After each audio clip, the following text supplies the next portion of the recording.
I had a former felony, Artie. I went to prison when I was 14, Artie. I got out when I was 21 and a half, Artie. I got out in 2003. I haven't been back since. Okay?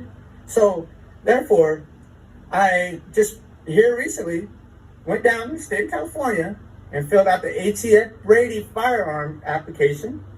Okay. Showed my passport. Showed my passport ID card. Guess what happened, Artie? Before that, I couldn't fill out that form and get approved, Artie. But guess what? I got approved. And that sales took place, Artie. So how is it that I don't have any fucking rights, and the citizen that wants to go apply for that firearm that's never been to prison, and he gets to be able to get denied, Hey. but somehow I didn't?